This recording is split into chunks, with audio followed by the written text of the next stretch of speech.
नमस्कार। आज हम आपके लिए लेकर आए हैं मेंडल का आनुवंशिकता का सिद्धांत।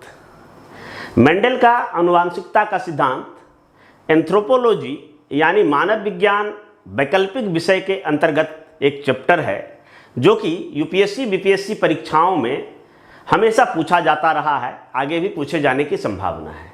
इसके साथ ही यह मेंडल का जो सिद्धांत है तमाम सारे जो विज्ञान के विद्यार्थी हैं या फिर जो आर्ट्स के भी विद्यार्थी हैं उनके लिए भी समान रूप से महत्वपूर्ण है। यहाँ तक कि अगर विज्ञान की बात करें तो मेडिकल परीक्षाओं में भी मेंडलवाद से बहुत सारे सवाल पूछे जाते हैं। तो आज हम मेंडल के नियम को भली भांति प्रकार से समझेंगे कि मेंडल क्या है। और अगर मेंडल की बात करें तो इन्होंने सबसे पहले आनुवंशिकता का सिद्धांत दिया था। जैसा कि आपने देखा होगा, गौर किया होगा कि हमारे सारे जो गुण होते हैं, लगभग सारे जो गुण होते हैं वो माता पिता से मिलते जुलते हैं। या फिर किसी भी जीव को ले लें, किसी भी जीव जंतु को ले लें तो उनके भी गुण जो है वो माता पिता से मिलते जुलते हैं। तो माता पिता का गुण जो है पीढ़ी दर पीढ़ी जो उसके वंशजों में गमन करता है, तो इसी को हम लोग बोलते हैं आनुवंशिकता या फिर इनहेरिटेंस ऑफ हेरिडिटी। जो आनुवंशिकता का गमन होता है पीढ़ी दर पीढ़ी, इस सिद्धांत को सबसे पहले मेंडल ने समझाया था कि ऐसा क्यों होता है और किस कारण से होता है।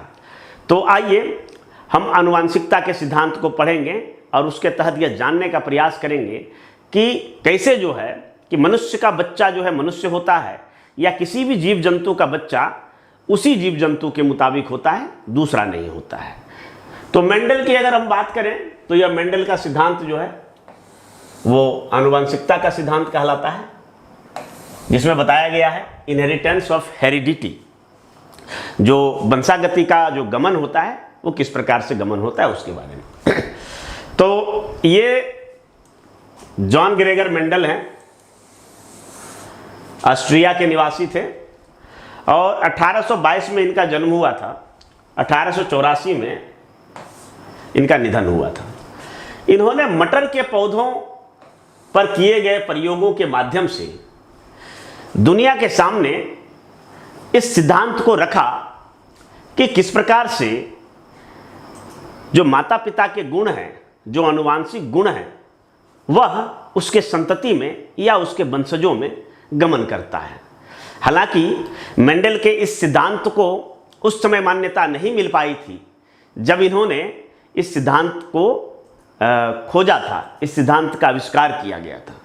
क्योंकि तत्कालीन समय में डार्विन का डार्विनवाद का इतना ज़्यादा शोर था कि उस समय मेंडल के सिद्धांतों को अनदेखा कर दिया गया और मेंडल की मृत्यु के बाद ही जो इसके उत्तराधिकारियों ने या डार्विन के सिद्धांतों में जो दोष पाए गए थे, उन सिद्धांतों को दोषों का निराकरण करने में जब देखा गया कि मेंडल के सिद्धांत की काफ़ी उपयोगिता है और उसके बाद ही मेंडल के सिद्धांतों को मान्यता मिल पाई थी। तो मेंडल ने जो अपना सिद्धांत दिया था वह 1866 में उनके द्वारा एक पेपर जो प्रकाशित किया गया था, experiment in plant hybridization, experiment in plant hybridization. तो इसी पुस्तक में मेंडल ने अपने जो मटर के पौधों के ऊपर किए गए प्रयोग और उनसे निकले निष्कर्ष और उस निष्कर्षों के आधार पर आनुवंशिकता का सिद्धांत दिया था। तो आइए हम जानने का प्रयास करते हैं कि मेंडल का जो नियम है, मेंडल का जो आनुवंशिकता का नियम है वो किस प्रकार से है। तो मानव विज्ञान विषय के अंतर्गत जो जेनेटिक्स चैप्टर है उसके अंतर्गत एक मेंडलवाद आता है जिसको कि मेंडेलियन थ्योरी या मेंडेलियन इनहेरिटेंस भी कहा जाता है। पहले भाग में हम पढ़ेंगे कि मेंडल का आनुवंशिकता का क्या सिद्धांत था और दूसरे भाग में हम पढ़ेंगे कि मानव जनसंख्या पर जो मेंडल का सिद्धांत है इसकी क्या उपयोगिता है। दो भाग में इस प्रश्न को आज हम करेंगे। पहले भाग में मेंडल के आनुवंशिकता सिद्धांत देखेंगे और दूसरा जो है कि मानव जनसंख्या पर मेंडल के सिद्धांत की क्या उपयोगिता है, इसको देखेंगे। तो आइए सबसे पहले हम मेंडल का सिद्धांत को देखते हैं। तो जीवों में माता पिता का गुण संतानों में गमन करता है। जो भी जीव जंतुओं के गुण होते हैं वह उसके संतानों में गमन करता है और इस प्रकार के गुणों का जो गमन करने की क्रिया जो होती है और उसका जो परिणाम होता है उसे हम आनुवांशिकता कहते हैं, यानी हेरिडिटी कहते हैं। और यह पीढ़ी दर पीढ़ी पूर्वजों का गुण उसके वंशजों में संचरण होता रहता है। प्रत्येक जीवों के अधिकांश गुण समान होते हैं। प्रत्येक जीव जो होते हैं उनके अधिकांश गुण समान होते हैं। जैसे मानव है तो मानव के जो शारीरिक जो बनावट है, इनकी बोलचाल या व्यवहार करने का जो तरीका है, आदत है, क्षमता है, वो लगभग बराबर होते हैं। कुछ कुछ डिफरेंसेस भी होते हैं, उनके बारे में भी हम चर्चा करेंगे, जो मेंडल के सिद्धांत से बाहर की बात है। तो इसका जॉन ग्रेगर मेंडल 1866 में मटर के पौधों के ऊपर, मटर के पौधों पर किए गए प्रयोग के आधार पर आनुवांशिकता के सिद्धांत का प्रतिपादन किया था। और इसके लिए इन्होंने मटर के 7 जोड़ी गुण को लिया था। 7 जोड़ी गुण, कौन कौन से गुण लिए वो आगे के स्लाइड में हम चर्चा करेंगे, परंतु 7 जोड़ी गुणों को लेकर उस पर जो है प्रयोग किया था और उससे निष्कर्ष निकाले थे। आनुवांशिकता के संबंध में इनके जो सिद्धांत है उसका महत्व इस प्रकार से हम निर्धारित कर सकते हैं कि इसे आनुवांशिकता का पिता या फादर ऑफ जेनेटिक्स कहा जाता है। मेंडल के इन्हीं खोजों के कारण इन्हें आनुवांशिकता का पिता या फादर ऑफ जेनेटिक्स कहा जाता है। इसके लिए मेंडल ने 2 प्रयोग किए और 2 प्रयोगों के सहारे इन्होंने 3 नियम दिए। 2 प्रयोग के माध्यम से इन्होंने 3 नियम दिए। तो सबसे पहले हम चलते हैं पहला प्रयोग पर कि मेंडल का पहला प्रयोग क्या था। ये देखिए पहला प्रयोग में मेंडल द्वारा मटर के 2 प्रकार के पौधे, मतलब मटर के 2 गुणों को लिया गया। मटर के 2 प्रकार के पौधे, एक लंबा और दूसरा बौना, के बीच संकरण कराया। मटर के 2 पौधे, एक लंबा पौधा और एक बौना पौधा के बीच जो है संकरण करवाया, मतलब हाइब्रिडाइजेशन करवाया। तो पहली पीढ़ी, इस संकरण के पश्चात जो पहली पीढ़ी थी, तो प्रथम पीढ़ी में सभी पौधे लंबे प्राप्त। अब सवाल उठता है कि बौना पौधा कहां चला गया, तो हम देखेंगे। तो प्रथम पीढ़ी में सभी पौधे लंबे प्राप्त हुए और ये जो प्रथम पीढ़ी के पौधे थे उसको फिर से आपस में संकरण करवाया। तो दूसरी पीढ़ी के पौधे में 2 प्रकार के पौधे प्राप्त हुए, लंबे पौधे भी प्राप्त हुए और बौने पौधे भी, जिसका अनुपात 3:1 था। यानी 4 पौधे में से 3 पौधे लंबे थे और 1 पौधे बौने थे। अब कारण क्या था? तो प्रथम पीढ़ी में जो सभी पौधे लंबे प्राप्त हुए थे, ऐसा क्यों हुआ? और जब द्वितीय पीढ़ी में देखें तो लंबे और बौने दोनों प्रकार के पौधे प्राप्त हुआ। तो वास्तव में मेंडल ने यह बताया कि प्रथम पीढ़ी में लंबा पौधा जो है उसका गुण प्रभावी हो गया, मतलब उसका गुण डोमिनेंट हो गया, वो ऊपर आ गया। और यही कारण है कि डोमिनेंट गुण वाले सभी पौधे लंबे प्राप्त हुए, और जबकि बौना पौधा जो है यह अप्रभावी रह गया, रिसेसिव रह गया, जिसके कारण प्रथम पीढ़ी में बौने पौधे एक भी प्राप्त नहीं हुए।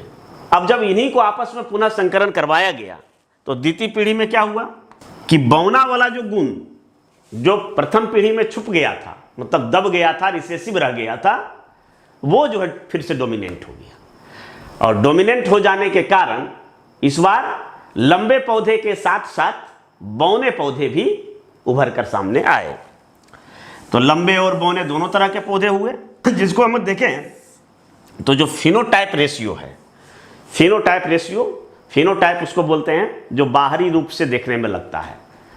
तो बाहर से देखने में जो लग रहा था वो लग रहा था 3:1, और अगर इसको जीनोटाइप रेशियो देखेंगे तो वह था 1:2:1। यानी कहने का मतलब है एक जो है ये शुद्ध लंबा था, इधर वाला एक जो है वो शुद्ध बौना था, और 2 जो है मिश्रित था।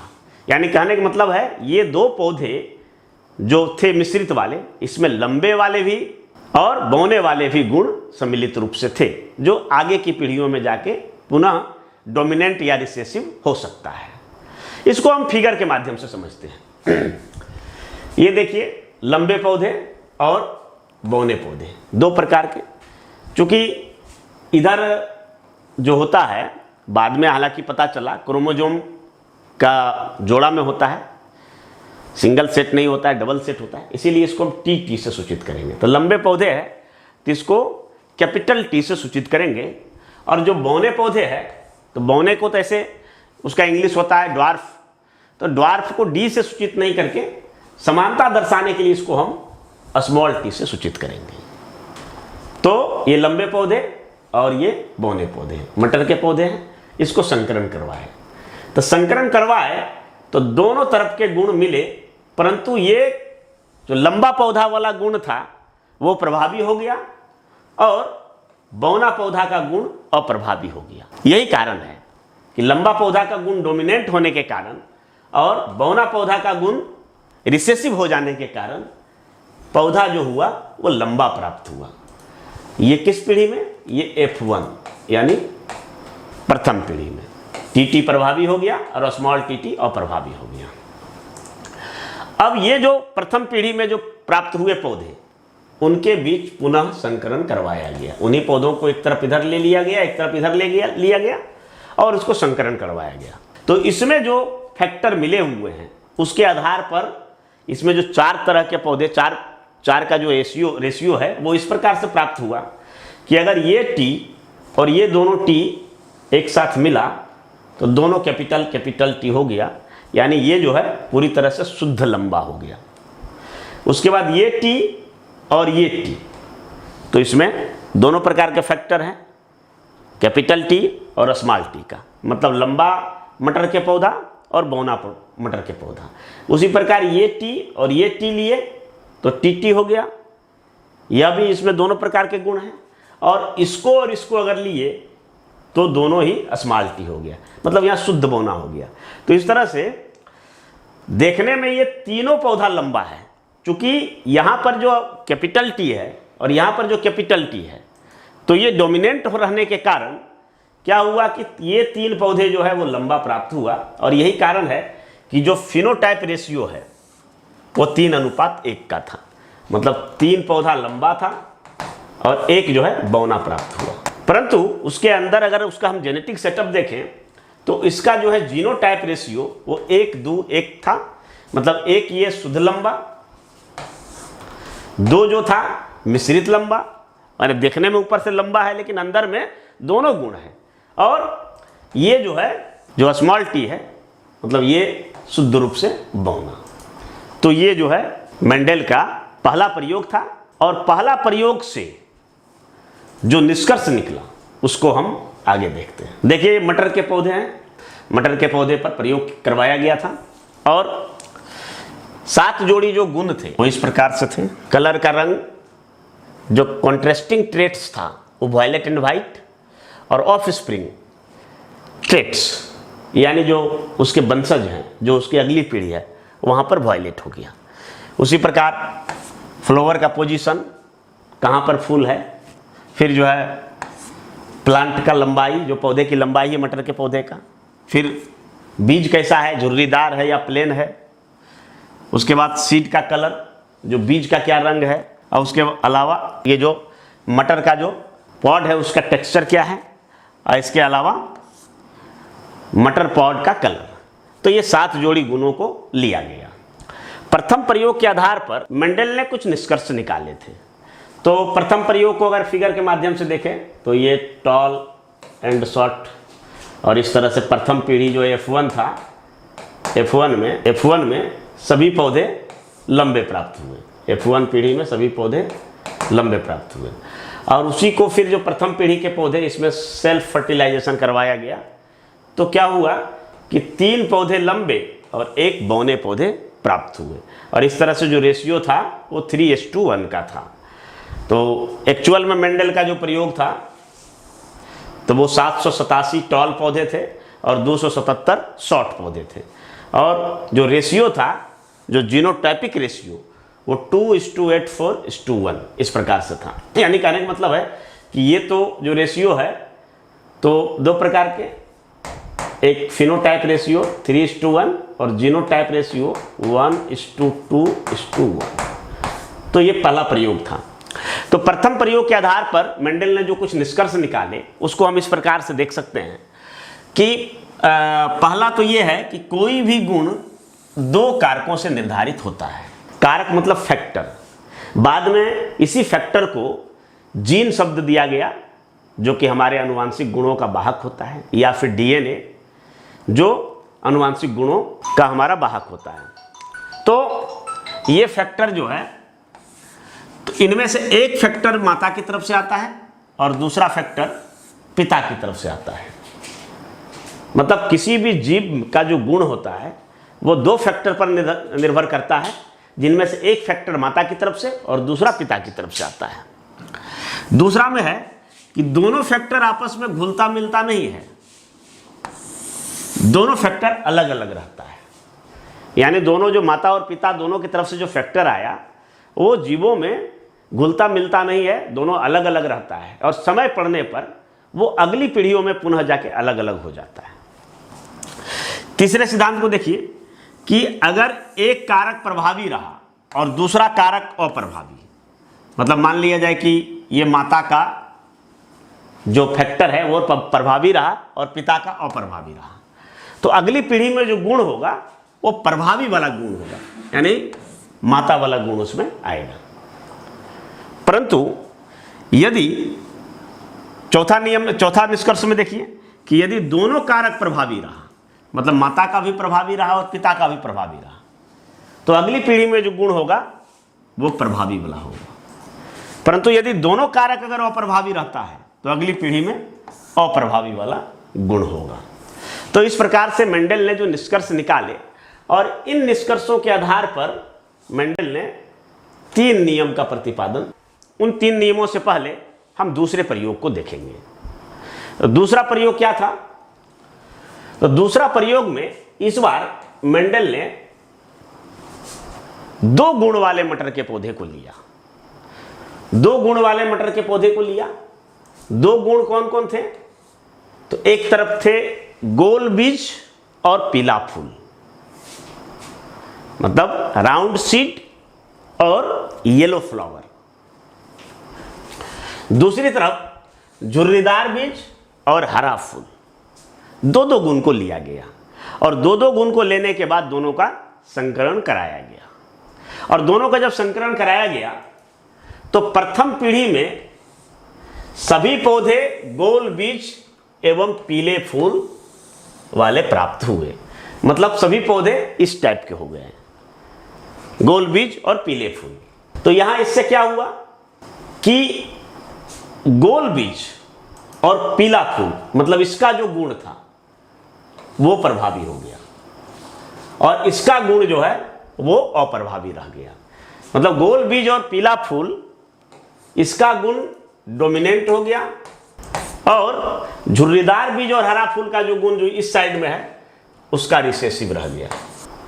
और द्वितीय पीढ़ी में जब ये प्रथम पीढ़ी के जो पौधे थे इनको पुनः आपस में संकरण कराया, पुनः जो है सेल्फ फर्टिलाइजेशन कराया प्रथम पीढ़ी के पौधे के प्रथम पीढ़ी के पौधे के साथ, और उनसे जो दूसरा पीढ़ी के पौधे प्राप्त हुए, तो दूसरी पीढ़ी के पौधे में यहां जो प्रथम पीढ़ी में हम बात कर रहे थे कि ये जो गोल बीज और पीला फूल है इसका गुण प्रभावी हो गया, डोमिनेंट हो गया, जिसके कारण सभी पौधे जो है गोल बीज और पीले फूल वाले प्राप्त हुए, और जबकि झुर्रीदार बीज और हरा फूल के पौधे अप्रभावी रह गए, जिसके कारण इसका गुण जो है प्रथम पीढ़ी के पौधे में प्रकट नहीं हुए।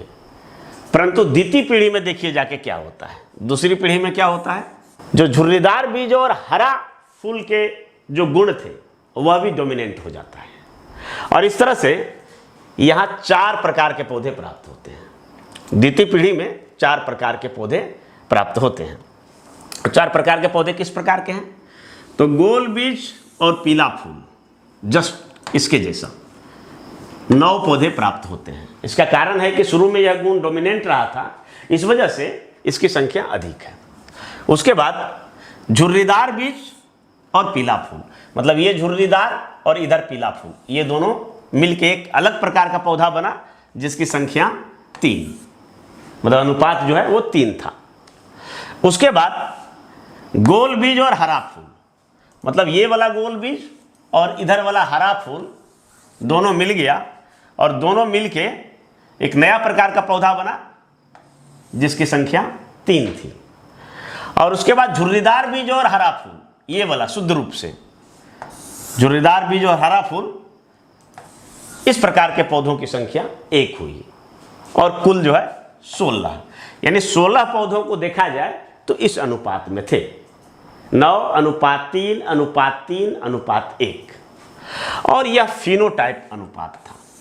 फिनोटाइप मतलब बाहर से देखने के बाद ऐसा लग रहा था, परंतु अगर हम जीनोटाइप अनुपात की बात करें तो इसके अंदर भी कई कैटेगरी थे, ठीक है। और जीनोटाइप अनुपात इस प्रकार से हम देख सकते हैं 1:2:4:2:1:2:1:2:1। ये आपका जीनोटाइप अनुपात था। अब ये बहुत लंबा है, याद रखने में थोड़ा सा मुश्किल होता है, परंतु इसका एक कोड हमने बनाया है कि सीधा जो है यहाँ देखिए 121 और 121 का दुगना होता है 242 और पुनः फिर 121। मतलब इसको याद रखने का ये सबसे आसान तरीका है कि 121 242 121 121 242 121 और कुल मिला के जोड़ेंगे तो ये 16 पौधे होते हैं। तो ये जीनोटाइप अनुपात था।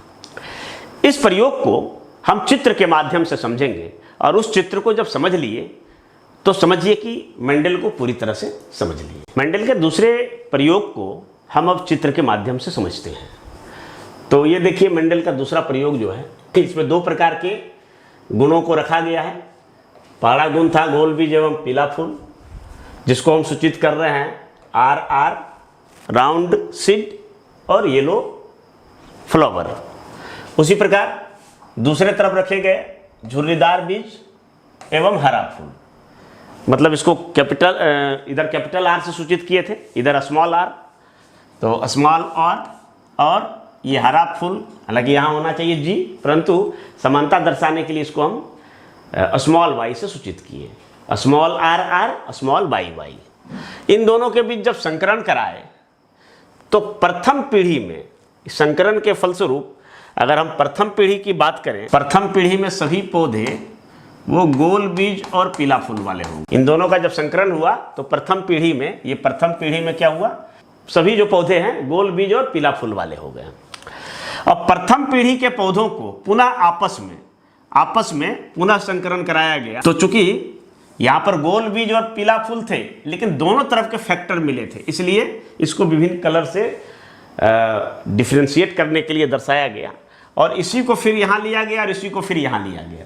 प्रथम पीढ़ी के पौधों को जब आपस में पुनः संकरण कराया गया तो अब जो है 4 प्रकार के पौधे प्राप्त हुए। वो इस प्रकार थे, गोल बीज और पीला फूल वाले 9, गोल बीज हरा फूल 3, झुर्रीदार बीज और पीला फूल 3 और झुर्रीदार बीज और हरा फूल 1।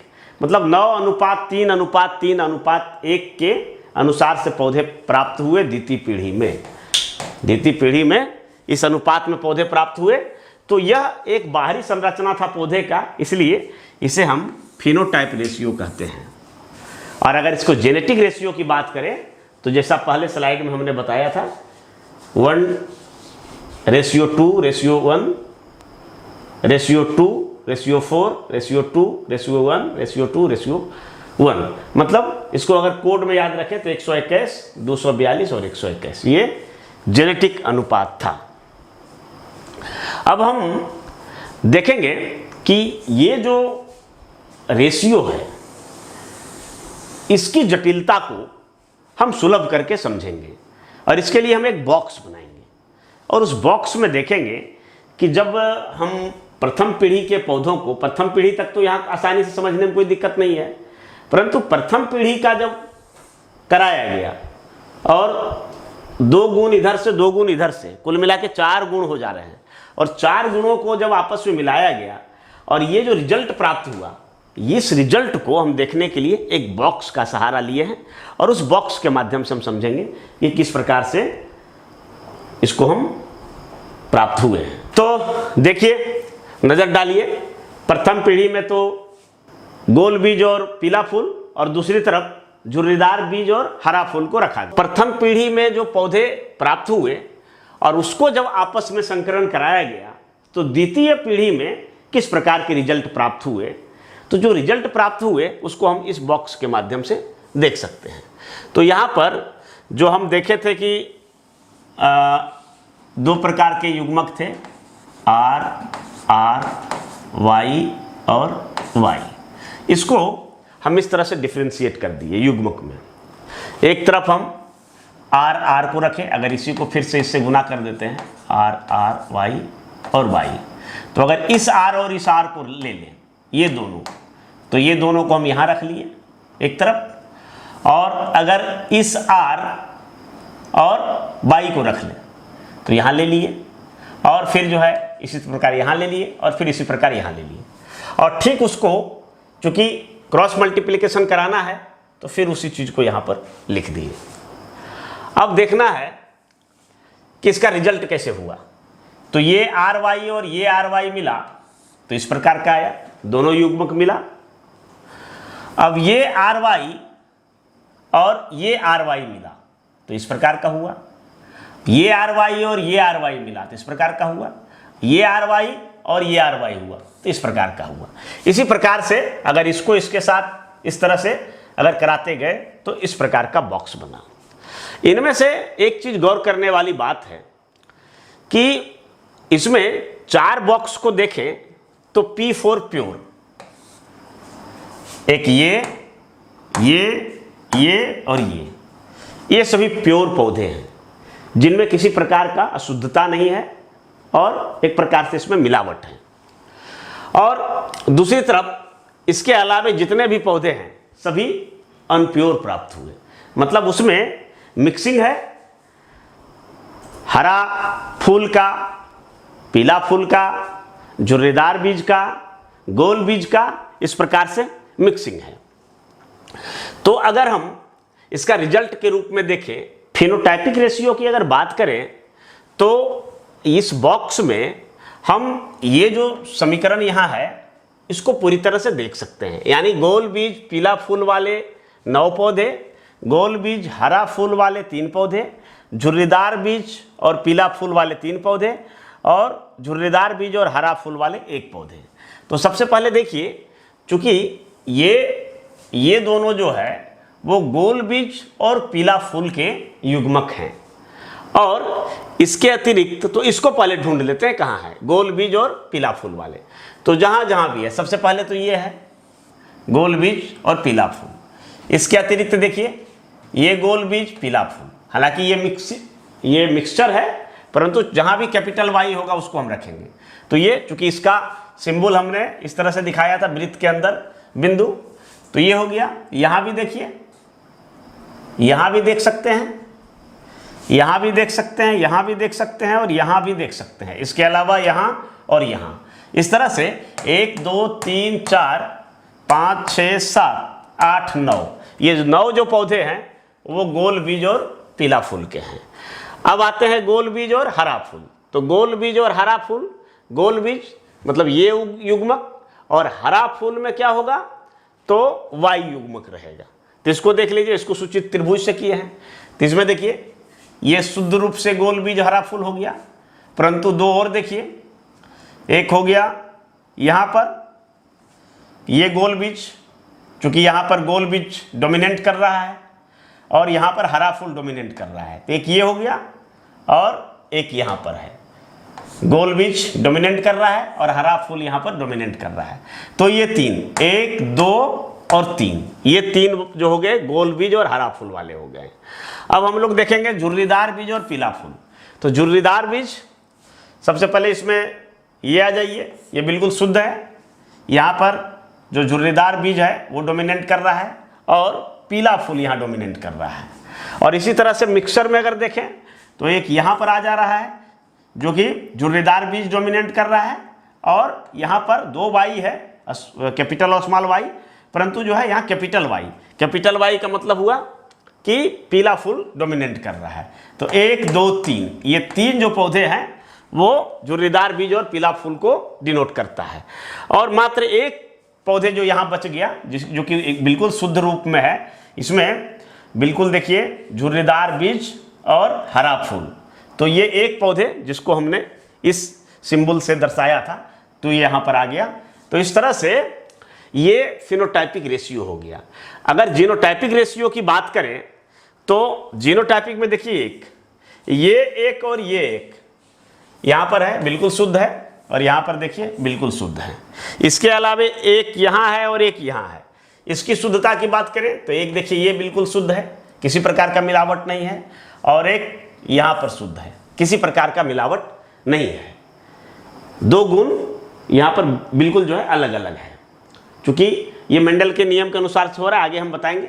और उसके अतिरिक्त अगर ये दो पौधे की बात करें तो दो पौधे आपको कहीं ना कहीं मिलेंगे। जैसे इसको देख लीजिए, ये बिल्कुल जो है दोनों का जो सम्मिश्रण है एक समान है, दो हो गए। इसके अलावा फिर चार, तो चार अगर हम देखें तो एक इसको रख लीजिए, एक इसको रख लीजिए, एक इसको रख लीजिए और एक इसको रख लीजिए, देखिए एक समान है ये चारों।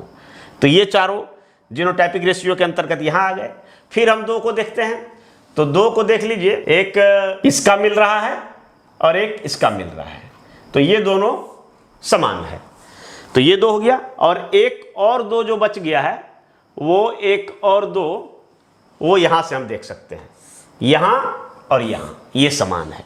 तो इस तरह से जीनोटाइपिक रेशियो को भी इस चार्ट के माध्यम से हम देख सकते हैं। यह चार्ट काफ़ी महत्वपूर्ण है, थोड़ा सा दिमाग लगाने के बाद यह चार्ट आराम से बन सकता है। इसको बना के इसको आप कॉपी में उतार लीजिए, इसको देखिए और समझिए। अब चलेंगे कि ये जो दोनों प्रयोग था, पहला प्रयोग जिसमें कि एक एक गुणों को लिया था, दो पौधे को संकरण करवाया था, और दूसरे में जो दो जोड़ी गुणों को लेकर जो दूसरे प्रयोग में करवाया था, उसके आधार पर मेंडल का जो सिद्धांत है उसको हम देखते हैं। तो आइए अब मेंडल के तीन नियम को हम समझते हैं। तो पूर्व के जो प्रयोग हुए थे, पहला प्रयोग और दूसरा प्रयोग, इसके आधार पर मेंडल ने तीन नियम बनाए। तो तीन नियम क्या क्या है इसको देखिए, मेंडल का जो तीन नियम है। तो पहला नियम है प्रभाविकता का नियम, मतलब लॉ ऑफ डोमिनेंस। दूसरा नियम है पृथक्करण का नियम, मतलब लॉ ऑफ सेग्रीगेशन। और तीसरा नियम है स्वतंत्र अपव्यूहन का नियम, लॉ ऑफ इंडिपेंडेंट असॉर्टमेंट। तो सबसे पहले हम पहला नियम की बात करेंगे। तो पहला नियम में क्या है कि जैसा कि मेंडल के हम प्रयोगों में देखे थे कि दो फैक्टर को जब आपस में मिलाया जा रहा था तो उसमें से एक फैक्टर जो है वो प्रभावी हो जा रहा था और दूसरा फैक्टर अप्रभावी रह जा रहा था। तो मेंडल का जो पहला नियम है प्रभाविकता का नियम, लॉ ऑफ डोमिनेंस, वो यही कहता है कि जिस फैक्टर का गुण प्रभावी होगा वही फैक्टर, वही गुण आगे की पीढ़ियों में जाके प्रकट होगा। जो गुण प्रभावी होगा वो आगे की पीढ़ी में जाके प्रकट होगा, और जो गुण दबा रह जाएगा, रिसेसिव रह जाएगा, वह गुण प्रकट नहीं होगा। यह प्रभाविकता का नियम कहता है। दूसरा नियम में क्या कहता है कि जब माता और पिता दोनों तरफ से दो कारक आते हैं, दो फैक्टर आते हैं, तो दोनों जो है आपस में घुलता मिलता नहीं है, दोनों अलग अलग हो जाता है। लॉ ऑफ सेग्रीगेशन यही कहता है कि जब माता के तरफ से जो गुण आते हैं और पिता की तरफ से जो आते हैं, तो जो जाइगोट बनता है, जो युग्मक बनता है, तो दोनों अलग अलग रहता है। और यही अलग अलग रहने के वजह से वो अगली पीढ़ियों में जाके वो अलग अलग रूप से बंटकर और सेग्रीगेट हो जाता है, मतलब अलग अलग दिशा में चले जाता है। यही कारण है कि प्रथम पीढ़ी में अगर कोई गुण रिसेसिव रह गया तो अगली पीढ़ी में जाके वो डोमिनेंट हो सकता है। यानी माता का और पिता का गुण में से किसी एक का गुण अगर दबा रह गया तो अगली पीढ़ी में जाके प्रकट हो सकता है। तो ये लॉ ऑफ सेग्रीगेशन का नियम कहता है। और तीसरा नियम है स्वतंत्र अपव्यूहन का नियम। तो इसमें है जीवों का जो अलग अलग लक्षण है, मान लिया जाए किसी जीव के 7, 8, 9, 10 जितने भी लक्षण हैं, तो सब अलग अलग इकाई के रूप में काम करते हैं। जैसा कि हम दूसरा प्रयोग में देखे थे कि किस तरह से झुर्रीदार बीज गोल बीज के साथ मिल जा रहा था, जबकि झुर्रीदार बीज और हरा फूल को एक तरफ हम रखे थे और दूसरी तरफ जो था वो गोल बीज और पीला फूल था।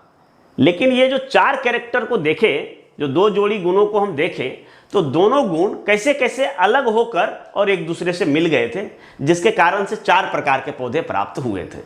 तो स्वतंत्र अव्यूहन का नियम यही कहता है कि प्रत्येक लक्षण अलग अलग इकाई के रूप में कार्य करता है, और वह जब आपस में जब युग्मक होता है, जब संकरण होता है, तो कोई भी गुण किसी दूसरे गुण के साथ जाके मिल सकता है, और इस तरह से कई प्रकार के पौधे प्राप्त हुए। तो ये स्वतंत्र अव्यूहन का नियम है। अब हम बात करेंगे, नियम तो समझ गए, अब हम बात करेंगे कि मानव जनसंख्या पर मेंडल की क्या उपयोगिता है, और मेंडल की सिद्धांत में क्या कुछ कमी रह गई थी जिसकी कि बाद में आलोचना की गई। मानव जनसंख्या पर मेंडलवाद के सिद्धांत की उपयोगिता की अगर बात करें, तो इसके लिए हमने कुछ पॉइंट बनाया है। कुल मिला के 11-12 पॉइंट हो जाएंगे। तो इनमें से सबसे पहला जो पॉइंट है वह है लिंग निर्धारण, यानी सेक्स डिटर्मिनेशन। यह मेंडेलियन सिद्धांत पर निर्भर करता है। उदाहरण के लिए, जैसे अगर मानव को ले लें, तो मानव में 46 क्रोमोजोम होता है, या इसको हम 23 जोड़ा भी कह सकते हैं। तो 23 जोड़ा में से जो 22 जोड़ा होता है, तो 22 जोड़ा होता है ऑटोसोम, और एक जोड़ा जो होता है वो सेक्स क्रोमोजोम होता है। 22 जोड़ा ऑटोसोम होता है, एक जोड़ा सेक्स क्रोमोजोम होता है। 46 में अगर हम देखें तो 44 जो होते हैं वो ऑटोसोम होते हैं, और 2 जो है वो सेक्स क्रोमोजोम होते हैं। तो सेक्स क्रोमोजोम की अगर हम बात करें, सेक्स डिटर्मिनेशन अगर करना हो, तो मान लिया जाए कि ये मेल है और इधर फीमेल है, तो हम जानते हैं कि जो क्रोमोजोम में अंतर होता है वह जो है पुरुषों में होता है, मेल में होता है, और फीमेल में जो होता है सिर्फ XX क्रोमोजोम होता है। तो इस तरह से अब डिपेंड करता है कि ये और ये मिला, या फिर ये और ये मिला, या फिर ये और ये मिला, या फिर ये और ये मिला। 4 स्थितियां बनती हैं। तो इन चारों स्थितियों में देखें कि अगर X और Y मिल रहा है यहाँ पर, तो बच्चा मेल होगा। अगर XX मिल रहा है तो फीमेल होगा। तो इस प्रकार से जो लिंग निर्धारण का जो कार्य होता है वो मेंडेलियन सिद्धांत पर डिपेंड करता है कि लिंग निर्धारण में ये जो क्रोमोजोम है, तो उसमें बाई क्रोमोजोम की अधिक भूमिका हो। रक्त समूह की आनुवांशिकता की बात करें, तो रक्त समूह की आनुवांशिकता से हम यह अनुमान लगा सकते हैं कि अगर माता का रक्त समूह अमुक है और पिता का रक्त समूह यानी ब्लड ग्रुप अमुक है, तो बच्चे में क्या संभावना बनती है। अगर पिता का रक्त समूह O है और माता का रक्त समूह B है, तब फिर इस स्थिति में हम देखेंगे कि संतानों की जो रक्त समूह O या B होने की पूरी संभावना रहेगी। परंतु अगर जो है पिता का O है और माता का A है, तब फिर यहाँ संभावनाओं में बढ़ जाएगा। 50% O होने की संभावना रहेगा, 25% A और 25% B, AB। तो इस प्रकार से जो संभावना है, इसका एक चार्ट होता है, आप मेंडल के सिद्धांत में भी देख सकते हैं, या जहाँ भी आनुवांशिक थ्योरी दिया गया है तो उस चार्ट पर डिपेंड किया जाता है कि अगर माता का ब्लड ग्रुप अमुक है और पिता का ब्लड ग्रुप अमुक है, तो बच्चों में क्या संभावना बनती है और किस ग्रुप की संभावना बिल्कुल नहीं बनती है। तो इस प्रकार से यह जो है आनुवांशिकता, रक्त की आनुवांशिकता तय करता है कि माता पिता के यदि ब्लड ग्रुप फलाना फलाना है तो फिर बच्चे का ब्लड ग्रुप क्या होगा। इसमें कानूनी महत्व है। कानूनी महत्व के अंतर्गत हम मेंडेलियन सिद्धांत के आधार पर किसी बच्चे के माता पिता को हम ज्ञात कर सकते हैं। आपको याद होगा कि किस तरह से जो उत्तराखंड के पूर्व मुख्यमंत्री थे नारायण दत्त तिवारी, उनके एक पुत्र थे शेखर, तो पैतृकता संबंधी विवाद हुआ था। अंततः कोर्ट के माध्यम से और यही मेंडेलियन सिद्धांत के द्वारा जो उसका जेनेटिक सेटअप को जांच किया गया था, जेनेटिक सेटअप को जांच करने के बाद और यह निर्धारित किया गया था कि वास्तव में वे दोनों पिता पुत्र हैं। तो किसी भी बच्चे का अगर हम जानना है कि उनके वास्तविक माता पिता कौन हैं, तो जान सकते हैं और कानून में इसके लिए बहुत स्कोप है, कानूनी मदद, कानून को इससे मदद मिलती है। नेक्स्ट पॉइंट आइए, चिकित्सीय उपयोग। और चिकित्सीय उपयोग में क्या होता है कि इसमें उस प्रकार की बीमारी का इलाज किया जाता है, जैसे मान लिया जाए कि ब्लड ग्रुप के आधार पर अगर पिता है और पिता का ब्लड ग्रुप जो RH फैक्टर है उसका वो प्लस है और माता का RH माइनस, तो चिकित्सीय उपयोग में इसको क्या, इसमें होता क्या है कि जब दोनों का जो संतान होगा तो इसमें क्या होगा कि दोनों अलग अलग ग्रुप का ब्लड रहने के कारण एक प्रकार की स्थिति आती है जिसको कहा जाता है इरेथ्रोब्लास्टोसिस फिटलेस। तो इसमें क्या होता है कि बच्चा की मृत्यु हो जाती है। हालांकि प्रथम डिलीवरी के समय ऐसा नहीं होता है, क्योंकि तब तक जो एंटीबॉडी बनना शुरू होता है तो प्रथम बच्चे तक तो उतना एंटीबॉडी विकसित नहीं हो पाता है, जिसके कारण पहला बच्चा सही सलामत आ जाता है। परंतु दूसरी बार यह समस्या होता है कि एंटीबॉडी बन जाने के कारण बच्चे में ब्लड क्लॉट हो जाता है। अब ब्लड क्लॉट हो जाने के कारण दूसरी बच्चे की मृत्यु हो जाती है। तो ये मेंडेलियन सिद्धांत के अनुसार इस चिकित्सीय उपयोग में दोनों का ब्लड ग्रुप जांच कर और देखा जाता है कि अगर यह स्थिति उत्पन्न हो रही है तो इसमें RH का इंजेक्शन लगाया जाता है, जिससे वो जो इरेथ्रोब्लास्टोसिस फिटलेस की संभावना है, क्योंकि बच्चे का जो संबंध है वो प्लेसेंटा से जुड़ा रहता है, डायरेक्ट जो है मदर के ब्लड से कनेक्टेड रहता है और मदर का ब्लड का आदान प्रदान होते रहता है। तो उससे जो इरेथ्रोब्लास्टोसिस फिटलेस जो की स्थिति जो उत्पन्न होती है तो उसको जो है यहाँ पर ठीक किया जा सकता है। इसके अतिरिक्त अनुवांशिक बीमारियों की वंशागति, तो कई प्रकार के जैसे बीमारी होते हैं, हीमोफीलिया है, कलर ब्लाइंडनेस है, तो ये अनुवांशिक बीमारी है और ये पीढ़ी दर पीढ़ी अनुवांशिक रूप से गमन करता है। तो इसको हम मेंडेलियन सिद्धांत के आधार पर माता पिता या उसके ऊपर की पीढ़ियों से ये बीमारी जो गमन करता आ रहा है तो इसको हम जान सकते हैं और उसका उचित इलाज जा सकता है। वंशावली चार्ट का निर्माण में भी इसकी बहुत महत्वपूर्ण भूमिका होती है, क्योंकि वंशावली चार्ट के माध्यम से भी हम बीमारियों का इलाज करते हैं, जानते हैं, समझते हैं। उसके बाद हम देखें तो इसका सुप्रजनन शास्त्र में इसका बेहद उपयोग है। सुप्रजनन शास्त्र क्या होता है कि अच्छे नस्ल के अच्छे मतलब निरोग होनहार बच्चे को जन्म देने की प्रक्रिया जो है वो सुप्रजनन शास्त्र कहलाते हैं। सुप्रजनन शास्त्र में दो प्रकार के उपयोग किए जाते हैं, एक सकारात्मक और दूसरा नकारात्मक। सकारात्मक उपयोग के अंतर्गत जो श्रेष्ठ गुणों वाले माता पिता हैं उनको बच्चे जन्म देने के लिए प्रोत्साहित किया जाता है, ताकि अच्छे नस्ल के अच्छे होनहार और बीमारी रहित जो है बच्चे पैदा हों।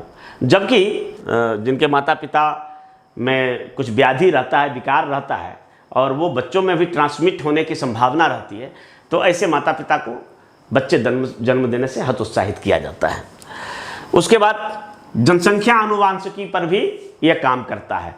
यानी अगर किसी को हम देख लिया जाए कि किसी जनसंख्या में अगर पूरा फ्री छोड़ दिया जाए जो प्रजनन हेतु, तो उसमें जो जीन पूल बनता है, तो जीन पूल के माध्यम से उस जो पॉपुलेशन जेनेटिक्स है उसका अध्ययन किया जाता है। उस आधार पर वहाँ की आबादी का पूरा सर्वेक्षण किया जाता है। इसके अलावा देखिए मेंडेलियन सिद्धांत के आधार पर पौधों और पशुओं की अच्छी नस्ल का विकास किया जाता है, ताकि उन पौधे या फसलों या पशुओं की अच्छी प्रजाति का विकास हो, उसको अधिक उपज देता हो। दुधारू पशुओं का विकास, अधिक दूध, ऊन और मांस देने वाले पशु पक्षियों का विकास, अत्यधिक उपज देने वाले फसलों का विकास, और साथ ही यह निरोग हो, बाढ़ निरोधी हो, सुखाड़ निरोधी हो, क्षार निरोधी हो, कीट निरोधी हो, इस प्रकार के फसलों का भी विकास किया जाता है मेंडेलियन सिद्धांत के आधार पर। इसके अलावा देखिए डीएनए फिंगरप्रिंटिंग। डीएनए फिंगरप्रिंटिंग क्या है? तो किसी भी व्यक्ति की पहचान सुनिश्चित करने के लिए ठीक उसी प्रकार जिस प्रकार हम अंगूठे का निशान लगाते हैं और हर व्यक्ति का अंगूठा का निशान अलग अलग होता है, उसी प्रकार हमारे डीएनए का पैटर्न भी अलग अलग होता है। हालांकि सारे मनुष्यों का लगभग 99.9 जो जीन होते हैं वो समान होते हैं, परंतु जो थोड़ी सी असमानता है उसी से हम अलग अलग व्यक्तियों की विशिष्ट पहचान निर्धारित कर सकते हैं। और यह जो है जो थंब है, थंब इम्प्रेशन या उंगलियों का हमारा जो छाप है, इस छाप से ज़्यादा कहीं सटीक होता है। और इसका खास करके जो क्रिमिनल साइंस है, अपराध विज्ञान की शाखा, उसमें उपयोग किया जाता है, क्योंकि कई प्रकार के अपराधियों की पहचान करने के लिए इसका दो तरह का किया जाता है। जैसे एक तो साइट से लिया जाता है, जहाँ से मान लिया जाए किसी अपराधी कोई अपराध करके भागा, तो वहाँ से जो उसके नमूने किसी प्रकार के मिले, बाल, त्वचा के किसी प्रकार का सेल वगैरह, कपड़े या जो कुछ भी, तो वहाँ से एक सेल का नमूना लिया जाता है और जिस व्यक्ति पर शक हो उसको लिया जाता है, और दोनों के डीएनए को इलेक्ट्रोफोरेंसिस विधि के माध्यम से उसको अलग अलग किया जाता है, और फिर से उसको दोनों जब मैच कर जाता है तब एक तरह से ये पुष्टि हो जाती है कि दोनों व्यक्ति, अमुक व्यक्ति दोनों एक। और इस प्रकार से डीएनए फिंगरप्रिंटिंग है वो अपराध विज्ञान में काफ़ी काम आता है। इसके अलावा देखिए जेनेटिक इंजीनियरिंग। जेनेटिक इंजीनियरिंग क्या है? किसी भी विशिष्ट जीन को किसी अन्य जीवों में ट्रांसप्लांट करके और उसके जो गुण धर्म है उसको बदल कर और मानव कल्याण हेतु जो लाभदायक उत्पाद की प्राप्ति की जाती है, तो वह प्रक्रिया जेनेटिक इंजीनियरिंग है। जेनेटिक इंजीनियरिंग के माध्यम से किसी खास जीन को जीवाणु के माध्यम से जीवाणु के शरीर में प्रवेश कराया जाता है और फिर जो है वहाँ उसका डीएनए का रेप्लिकेशन कराया जाता है, और रेप्लिकेशन कराने के बाद किसी खास जीव में उसको प्रवेश करा दिया जाता है। तो ये जेनेटिक इंजीनियरिंग के माध्यम से जो अच्छे नस्ल के पशु है, अच्छे नस्ल के फसलें हैं, या किसी बीमारी को इलाज के लिए अगर कोई जेनेटिक संरचना में गड़बड़ी है तो उसको ठीक करने के लिए जेनेटिक इंजीनियरिंग का प्रयोग किया जाता है। इसके अलावा देखिए एमिनो संस्करण। तो एमिनो संस्करण के माध्यम से क्या किया जाता है? माता के गर्भ से बच्चे को के जो है वो नमूने निकाल कर सिरिंज के माध्यम से, और उसमें कई प्रकार के बीमारियों का पता किया जाता है, उसका लिंग परीक्षण भी किया जाता है, और जैसे डाउन सिंड्रोम है, टर्नर सिंड्रोम है, इस प्रकार की बीमारियों का पता लगाया जाए। इसके अतिरिक्त अगर हम बात करें तो कई चीज़ें हैं जो मेंडेलियन सिद्धांत के अनुसार से फॉलो करता है। जैसे किसी भी व्यक्ति का त्वचा का रंग अपने माता पिता पर जाता है, कोई भी व्यक्ति जो गंजापन की स्थिति होती है, या बाल घुंघराले होते हैं, या और कई सारे गुण जो है मिलते हैं।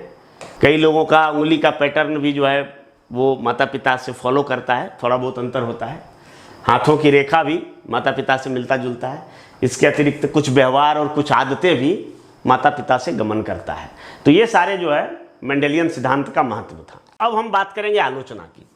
तो आलोचना में अगर हम देखें तो मेंडल के सिद्धांत की जो सबसे ज़्यादा आलोचना हुआ वह इस बात को लेकर हुआ कि माता पिता के जो दोनों जो गुण आते हैं, तो दोनों में से जिसका प्रभावी होगा उसका गुण प्रकट होगा, और जिसका अप्रभावी होगा उसका गुण दबा हुआ रह जाएगा। लेकिन परंतु कई बार प्रयोगों से यह देखा गया कि सफ़ेद मुर्गा का संकरण अगर काली मुर्गी से कराया गया तो उसका बच्चा जो है भूरा निकल गया, तो वो ना तो माता की तरह हुए ना पिता की तरह हुए। उसी प्रकार अगर कई बछड़े, जैसे कि सफ़ेद जो है बैल और काली गाय के बीच संकरण कराया गया तो बछड़ा जो है वो दूसरा कलर का निकल गया। तो इस प्रकार से मेंडल के सिद्धांत की आलोचना हुई, क्योंकि ये पूरी तरह से वहाँ पर मैच नहीं खा रहा था। अब क्यों नहीं खा रहा था? मेंडल के सिद्धांत की अगर दूसरी आलोचना देखें तो जो स्वतंत्र अपव्यूहन का नियम था, जो इंडिपेंडेंट असॉर्टमेंट का नियम था, लॉ ऑफ इंडिपेंडेंट असॉर्टमेंट, तो उसमें कहा गया था कि सभी जो गुण होते हैं वो अलग अलग स्वतंत्र इकाई के रूप में रहते हैं और कहीं से किधर भी मिल सकते हैं। परंतु कई बार यह देखा गया कि वो गुण जो है वो आपस में घुल मिल जाते हैं। लॉ ऑफ सेग्रीगेशन के भी आधार पर कहा गया था कि माता पिता दोनों तरफ से जो फैक्टर आते हैं वो दोनों घुलते मिलते हैं। लेकिन वास्तव में क्या होता है कि जो अर्धसूत्री विभाजन के समय में देखते हैं, जो कि जनन कोशिकाओं में होता है, तो अर्धसूत्री विभाजन के समय दोनों तरफ के जो गुण हैं वो गुण तो अलग रहते हैं, परंतु उसमें जेनेटिक मटेरियल जो होता है अर्धसूत्री विभाजन के समय, तो जेनेटिक मटेरियल का आदान प्रदान हो जाता है। और यही कारण है कि बच्चा ना तो बिल्कुल पिता की तरह और ना ही बिल्कुल माता की तरह, बल्कि उसका एक इस धरती पर स्वतंत्र अस्तित्व होता है, और वो बिल्कुल तीसरी प्रकार। हाँ, ये बात है कि थोड़ा माता पिता का शक्ल, सूरत, आदत, व्यवहार मिलेगा, लेकिन वो बिल्कुल जो है माता पिता की तरह नहीं होगा, बल्कि अलग होगा। तो ये जो विभिन्नता है, जो वेरिएशन है आ जाता है, इसको जो है मेंडल अपने सिद्धांतों से नहीं समझा पाए थे। तो वास्तव में उस समय तक इतना ज्ञान नहीं था, उस समय तक उतना अर्धसूत्री विभाजन और जेनेटिक चीज़ों का खोज नहीं हुआ था। बाद में म्यूटेशन का सिद्धांत आया, जीन की संरचना खोजा गया, जिसके तहत यह देखा गया कि किस प्रकार जो है छोटा सा जीन जेनेटिक संरचना में बदलाव भी हमारे जो आचार विचार है, शक्ल सूरत, वो सब बदल सकता है। तो वो मेंडल जो है नहीं बता पाए।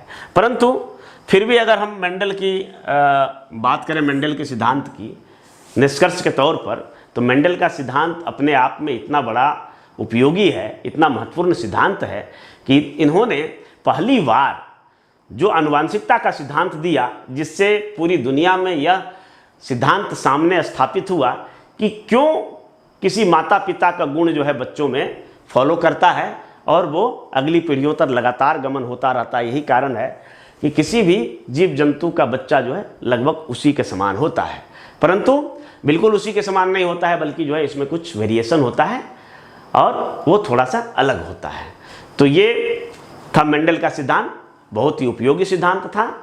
और इसी तरह से आगे के क्लास में हम कुछ और टॉपिक के साथ हाजिर होंगे। धन्यवाद।